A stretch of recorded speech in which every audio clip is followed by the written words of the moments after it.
Hey guys! Okay, I am refreshing my page. So, my name is Ashley Patrick. I am the health and nutrition and wellness coach for this group. I am live on here, so I'm going to close out of that. I'm super excited to share today. It is the last time I will be sharing this year. How many of you are like blown away that it's already a new year almost? And then you're thinking, like, where did the time go? So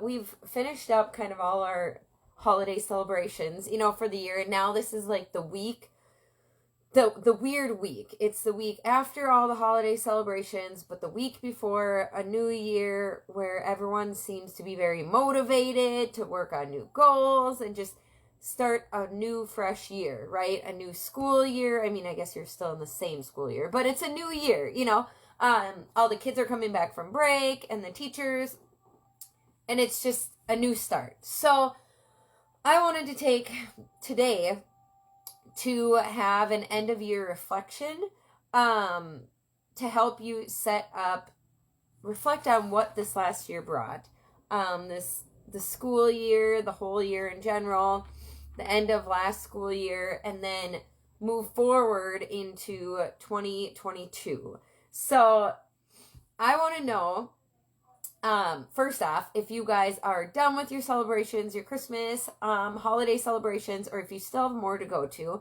We are done, and I love Christmas. It's my favorite time of the year, but I also get so stressed out and so overwhelmed with all the Christmases we have to travel to that this last week I'm like so excited for New Year's, because that means no more travel, back to normal life, sending the kids to school, like we're back to our routines, everything is not thrown who knows where.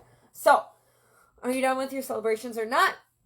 I'm going to try and not lose my voice. I have been sick this last week too, so it was, I think, a lot of just getting out and traveling and extra stress that my body just got a little extra wore out. So we are ready for the new year.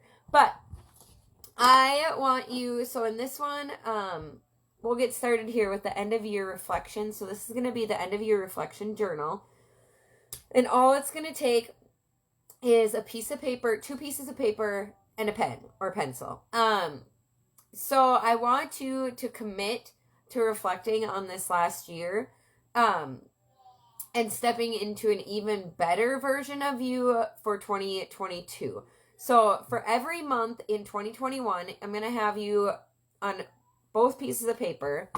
I kind of typed mine up here, but basically you're going to have January 2021, February 2021. You don't need that much space in between them, but on both sheets of paper, I want you to list the month and leave about 2 lines in between, if it's on notebook paper, or about 2 inches.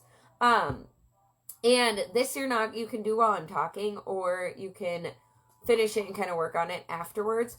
But basically, I want you to go through, on one sheet, you're going to write out January 2021, and you're going to write the challenge was, and write a challenge. So if you have to go back in your calendar, in a planner, through your pictures, maybe scrolling through Facebook, wherever, if you have a journal, go through your journal, like wherever you have things broke down month by month, or just think, January of 2021, it was the beginning of a new year. What happened? Was there something that was challenging? What was your biggest challenge in January? And I want you to write it out. Excuse me. And then underneath that, I want you to look at the positive of it. So I believe you can find a positive in every situation. Even if it's a negative situation, you can find a positive that came out of it. So I want you to write the challenge and then leave a blank or fill it in. And then I want you to write why I'm better for it. So I haven't gone through and done this. This is what I plan to do. There's so many ways to kind of reflect on your year. So this way this is the first time I'm doing it this way, because it's a lot more broke down. The other way I've seen it is where people just kind of brain dump things that happened over the last year. But when I notice when I do that, I really only remember, or like the main things that stick out were the last few months, like from fall through winter, the challenges, or the wins. Anything earlier in the year, I'm like, was that 2020 or was that 2021? Or what year was that? What, like what month was that? So I like to break it down month by month, because there is a challenge in every month, no matter what season of life you're in, but there's also a positive that you can find from it. So the hard challenges and the junk that happened, I want you to write down. You can write just one, or you can list a couple if you had a very hectic month. Hopefully you don't have a bunch of challenges, but write out the challenge for every month and then write why you were better for it. So one example would be, for me, so last July I had surgery. July 30th I had surgery for my Crohn's, and it was a very, very mentally challenging surgery for me, because they went in and removed part of my intestine, my large and small intestine, and it was pretty common surgery for Crohn's disease, but there's a long recovery, and it's a little more than just like in and out in one day, okay? And the thing that really got me, though, mentally, the challenging part of the surgery was that I've heard from people that have had Crohn's disease that, like, once you start cutting, you don't stop. So once they start with surgery, you're never going to stop having surgery. And that, going through the recovery of that surgery, I was like, oh my gosh, I remember telling myself I could never do this again. Like, mentally, if I ever had to go through this again, I would not. Like, I would rather die than do the surgery again. Like, it was that hard of a recovery for me that I remember telling my husband, like, I can't do this again. I'm never going to be able to do it again. And that was very hard mentally for me. But, sorry, my allergies are really bad too. Okay.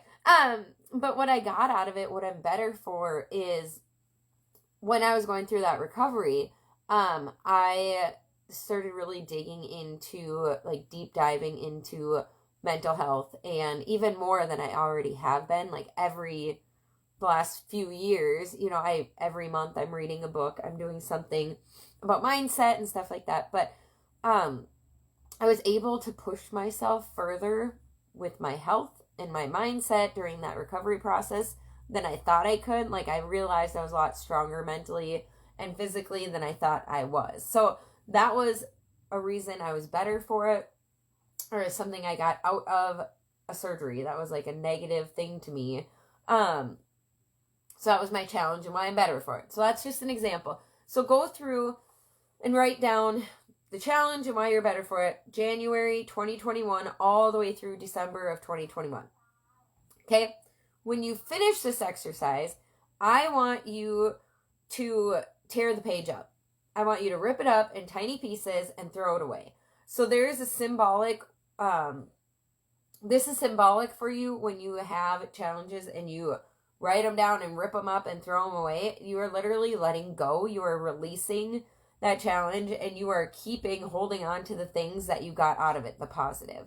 So let go and move on, okay? And then on the other piece of paper, I want you to list out the same January all the way through December, January 2021, and write the best part or the best parts of this month. So what were some really good things you got in January? So what were really good experiences, maybe conversations you had with people, any win you had, the awesome experiences you had. Write them out and attach even more feeling to it. Like, if you want to journal a little more, really dig deep and write what you got out of that experience and add emotion to it, you're going to harvest the good even more. So the best part is blank. I want you to write. And then harvest the good even more. Go into detail. So there's so much good. There's so much good that goes on. But one thing, I shared an example for my surgery in July. So my positive with that, so in July, I was really sick. Like I said, I had my surgery. In the weeks before that, we went down there and figured out 2 weeks before I had surgery that I was going in for surgery. Well, the good part about that is I was able to go back to Mayo Clinic. I haven't been down there for about 12 years. And I was able to meet a new doctor, have a whole new team of doctors. And from that experience, like, I went down there with just my spouse, my husband, and it was like connecting time. It was time for us to connect, time for us to be with each other, you know, without the distraction of kids and sports and pets and home life. And we just got, I think it was like 3 or 4 days we were down there for testing, and, you know, we got to have our time just together. But I left there feeling a little anxious about the surgery, but I also left there feeling like I was in good hands, and I finally had control of my disease. I finally had an understanding for where I was health-wise. Like, I finally felt like I had the answers, and it was refreshing. So, yes, the challenge was having surgery, but the good thing out of July was that I was able to find the peace with my surgery or with my condition, and I finally felt like I was winning, you know, this disease. So that was peace of mind. That was something positive. And then I could go on and on about the emotion I felt with hearing the results, and the emotion I felt with being there and meeting the team and everything else. And it's just, you can just go dig deep, okay? So when you do that, you're going to have a sheet, and you are going to keep this. Do not rip this one up. But it is going to help you reflect on the challenges that you had this last year, but also reflect on all the good that happened this last year. And then after going through and doing this journal, or these 2 pieces of paper, I want you to think ahead for 2022. So you're going to gain clarity. Gain clarity on where you want to go this next year and who you want to become. And there's a few questions I'll ask that'll kind of help you with that. But basically look forward. If time and resources were not limited, if you had all the money in the world, you had all the time in the world, how would you spend your time? There's no limits. Just allow yourself to relax and write what comes to mind. Brain dump. Nothing is off limits, okay? So this is, you're going to dream again. I always share with people, oh my gosh, my allergies. I always share with people, like, when you were a kid and you didn't know about finances and money and paying bills and all this, like, what were your wildest dreams? Mine was, I wanted to go to Disney World with my kids. We were going to go every year, and then we were going to travel all over the world, and we were going to go on cruise ships, and, like, I would just dream. I knew all this before I had kids, before I was married, before I was out of high school, maybe even in high school. So nothing's off limits. So here are the questions I am going to share.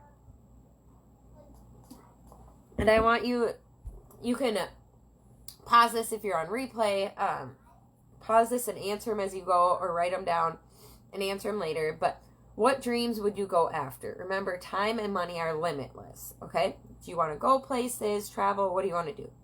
Who would you be spending your time with? What would you be doing together? So would you be spending your time with your spouse, with kids, with family members, with friends, that old high school friends that you haven't talked to in a while, like co-workers? What would you be spending? Who would you be spending your time with, and what would you be doing together? So that's number 2.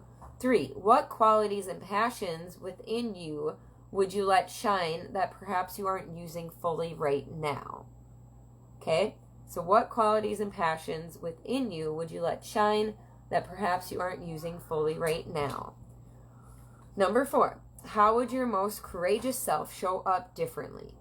How would you show up daily in your work life, your family life, your friendships? How would you show up mentally? Like, your best self, most courageous self, how would you show up differently? And then number 5, how would you live your day-to-day life differently? How would you want each day to feel? So, day-to-day life, like, how would you want it to feel? Start with in the morning. How do you want to feel when you wake up? Do you want to feel rested and like you have slow mornings, you have time to hang out, drink coffee, maybe catch the news, read a book, all before you have to rush out of the house, or rush off to a job or whatever it is. So how would you live your day-to-day life differently? Maybe it's something as simple as you want to wake up earlier and have 30 minutes to read, have 30 minutes to work out. You want to have your meals planned ahead of time so you're not stressing out at supper time every day, looking at your spouse and wondering what's for supper. What is it? What do you want to do? Okay? So you can, this is optional, but you can turn these 5 answers from what I just read into a vision board or a self-image script, a voice memo on your phone, something that you can listen to every day, or a picture, a collage of pictures that you could look at, set as your background. But basically, something that'll get you through the visions and keep them up front in your mind, like not out of sight, out of mind, right up front. So you can get closer to the person that you want to be every day, that you want to show up and be her, like you want, or him, whoever you are. But to be that person. So when you're finished with your end of year reflection, I want to hear what you got of it. Think of like 3 words going into it, how you felt, and then 3 words afterwards, how you felt after looking forward and doing your reflection. Do you feel like there was more joy this last year than you recognized before doing this? Or do you feel like, wow, there's a lot of challenges that I worked through that I didn't even know I had that many, and I just freaking rocked it. Like, what do you feel? How do you feel going into it? How do you feel when you're finished? But go through and reflect on the last year to set yourself up for setting new goals. Maybe there's some goals that you wanted to set last year that you set last year and you didn't reach for them. You forgot that you even set them. Whatever it is, do this reflection and push forward for new goals this next year. I do want to share one thing. I do have a group in Facebook that is called Healthy-ish with Ashley. And in there I did a poll recently, and I said, because right now is New Year's resolution time, right? And I said, when it comes to New Year's resolutions, what is your biggest struggle? And these are the 5 options I gave, and people could add if they wanted. Nobody added any. But it was either working towards them alone is your biggest struggle. Don't know why I can't make them stick. New Year's resolutions. Being consistent is a struggle. Working past the excuses. Or don't set any, as I never stick to them. Well, I set this poll on the 27th, 3 days ago. I had 13 people vote. And 6 of the 13, almost half, said they don't set any New Year's resolutions as they never stick to them. And then 4 of 13 said working past the excuses. And 3 of 13 said being consistent. So the top 3 were don't set any New Year's resolutions as I never stick to them.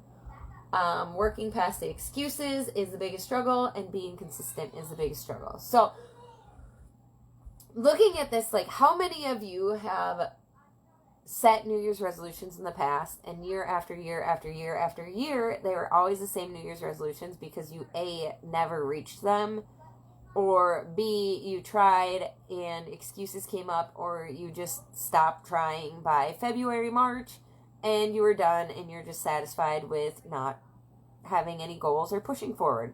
That was me. All of these reasons that I listed off were reasons that I struggled with New Year's resolutions. I didn't want to work towards them alone, so I would quit. I didn't know how to make them stick because I wanted 6-pack abs, okay? I wanted a 6-pack. I didn't know how to get there. Or I wasn't being consistent. I didn't know how. I stopped setting New Year's resolutions a few years ago because I could never get them to work, so I thought I would just quit because they weren't working, right? But all of these are excuses. They're all excuses, and I've used them all. So one thing that helped me get past the excuses, help me push and be consistent, is doing this. So set your end of year reflection journal. Go for it now. List one thing, a win you had from every month in 2021 and a struggle you had from every month in 2021. And I want you to write what you got out of them, why you're better for the struggles, challenges, and really dig in on the good, the wins. So this I would recommend doing before you think about setting any New Year's resolutions or working towards any new goals. Just kind of reflect from last year and see where you need to push a little more for next year, and maybe set some new goals and dream again. So in my group, we'll close with this, my Healthiest with Ashley, I have a 5-day free group. It is Build Your New Year. So basically it goes along with this. Once you reflect, I have every day I am sharing a mindset tip, and then I am doing a coaching on how to set New Year's resolutions that actually are going to stick and that you'll be working through for the whole year instead of just until February or March when most people stop. So that did start today. You can definitely jump in there. I'll put that in here. There is a packet that goes with it, a workbook that breaks everything down. Every day we'll have one sheet that you'll work through. Some of them are really, really fast, within a couple minutes, and some will take maybe 10 to 15 minutes to work through it. But it's just little steps to get you building habits, stacking habits on top of what you're already doing, helping get past the excuses and build a New Year's resolution that you can actually stick to and that you enjoy and want to work towards. So that's what I got for you. I'll put that group in here. I would love to see you guys in there, and if not, that's totally fine. January is all about goal setting in this group. So the theme is goal setting, and I have so much to share on that. So I will be coming back. I haven't told Mallory this or Anna yet, but hey, Mallory and Anna, I am going to be coming back on Mondays. Thursdays were not very good for me.